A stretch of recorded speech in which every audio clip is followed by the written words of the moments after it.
Back in West Michigan, all high school, college, and pro sports remain shut down. There is speculation that the NBA G League will cancel the remainder of its season, which would include the Grand Rapids Drive, whether the NBA returns or not. The West Michigan Whitecaps season is on hold pending the return of Major League Baseball. And the Grand Rapids Griffins season also remains suspended. The Griffs were sitting in the third spot in the Central Division when play was suspended with 13 to go.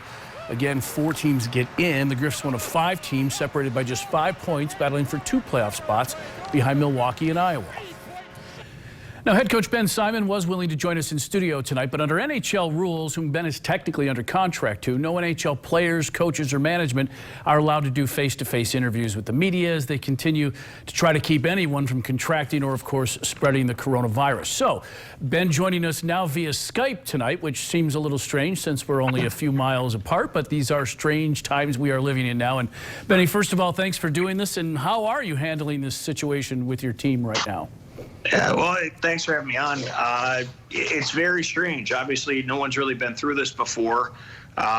It's really just a fluid, day-by-day case. So right now, the players have all been told that they can go home if they'd like to their home residence where they spend the summer. And obviously, with the CDC issuing a statement of no crowds more than 50 people for the next 8 weeks, that puts us at May 1st, where we can't do anything until that point. So there's no reason to keep those players here right now. If we can't skate, we can't train, they can't use our facilities. So right now it's, we're doing the same thing as a lot of people, is just waiting to see what the next step is. How do you handle it with them, Ben, if for some possibility we do start playing again, whether it's just a playoff or a regular season? What do you tell these guys about? I mean, obviously they have to stay in shape. They have to keep working out individually. Yeah, they do. And we've given them guidelines through our strength and conditioning people with Marcus Kinney, Mike Barwis, our development staff. They've given them instructions, workouts that they can do from home, be it with bands, limited resources. You got to be a little bit creative, but everyone's kind of in the same boat where they're putting mandates or closing gyms. They don't want people in situations where they can possibly contract this virus. So you got to make sure that you're taking care of yourself, and if that means improvising, getting outside and going for runs, that's what it takes. But we've been assured too, if and when this were to clear up and we would resume play, that we'd be given some time, some sort of reacclimation period, I guess, or training camp period, so to speak, to get our legs back underneath us. But it's a unique situation where we've probably never had this before. I know there are no answers because we don't know what's going to happen. Are you hopeful? Just your thoughts on going forward. What are you hoping happens? Well, obviously we're cautiously optimistic. We want to play hockey. The players want to play hockey. The fans want to see hockey. It really stinks for everyone. So, with that being said, I think, big picture, the health trumps everything. And I don't think there's a rush or, a reason to get back at this any sooner than health would allow us. But we want to play. I think our team is really playing pretty solid hockey right now, and it's unfortunate the break came at this time, and that we'll just kind of roll with the punches here. Obviously, you're in a great battle with 5 teams for 2 playoff spots. You were sitting in the 3 spots when everything was suspended. You just mentioned it. You thought your team was playing pretty well, and they have been. Do you see this as a team that getting in, although the top 2 teams in your division are really tough, but see this as a team that can get in and make something happen in the postseason?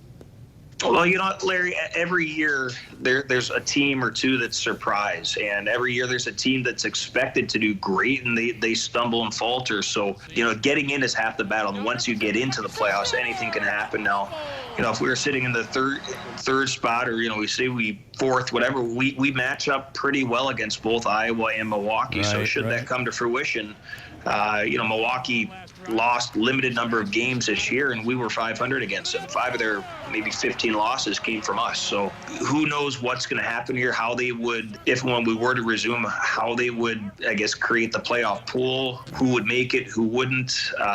Again, those are things that are out of our control, and should we be fortunate, if and when we do get back to this, that we're in playoffs, it's a whole new season. The playoff season, that's the greatest thing, is it doesn't matter what happened in the regular season. It's a series against a team, and you take it game by game and shift by shift. Benny, obviously every head coach in Grand Rapids or in the American Hockey League, the job is to win at the AHL level and develop guys for the NHL level. You've really been entrusted with a lot of responsibility because of the Red Wings situation, all the young guys they have here. What a big responsibility it was with the Zadinas and the Mo Siders and the Joe Velenos. Let's talk about a couple of those guys. Mo, to me, I mean, I've been doing the games with Kaiser for 20 years, covered all 24 seasons here. Never seen a kid who's been that poised and all the other things that go with his game. How have you seen Mo's progress, Ben? Because maybe more than any other player, that's the guy folks in Detroit are most excited about. Yeah, the American Hockey League is first and foremost a developmental league. Our job is to develop these players to be future Red Wings, and that's not something that our staff takes lightly. And our job is to improve these guys on a daily basis. I think that he's done a tremendous job of developing not only the entire length of the season here, but just on a daily basis. For a young kid that was an 18-year-old coming into a different country, a different language, getting acclimated to the North American game, he was going through a lot of firsts. He was going through a lot of unfamiliarity, and I thought he did a heck of a job as an 18-year-old coming in and really eating up big minutes on our back end and developing nicely. He's made tremendous strides this year. I'm proud of where he is. He should be proud of where his game is, and he's got a bright future ahead of him for sure. Yeah, both him and Joe seem to really have a lot more confidence coming back from the World Juniors. Veleno's looked a little different in the second half as well. How do you see his progress? Joe's numbers, I don't think, are indicative of the season that he's had so far. A young kid going through a lot of firsts. And again, Joe went over to World Juniors, won a gold medal with Canada. Was a big part of that team, was used in key situations. So I think taking what he learned the first half of the year in Grand Rapids, becoming a better player, more of a 200-foot game player, going from junior to the pro game, and then going from the pro game to World Juniors, applying what he learned in Grand Rapids, and really did a tremendous job at the World Junior Tournament. Now he's coming back home after that with a ton of confidence, and you can see that in the second half of the year. He was making plays. He was confident with the puck, confident defensively, stronger in the face-off circles. He's been doing a lot of great things, I think, trending in the right direction since coming back from that for sure. And Ben, those guys and what, 7 #1 draft picks that you had on the roster this year, all of the thought, at least at the Detroit or the fan level, was about those 7 #1 picks, but everybody forgot about a couple of the #2 picks you had. And this job that you and your staff have done with Gus Lindstrom this year has been pretty incredible. And Bob and I have talked about all season. We've been really surprised with the way that guy has handled playing on the small ice for the first time. I think Red Wing fans were surprised when he's had this run in Detroit. Your thoughts on how well he's done in Detroit and how much he's progressed in his first season on the small ice? Lindy's been a pleasant surprise. And again, we didn't know too much about him.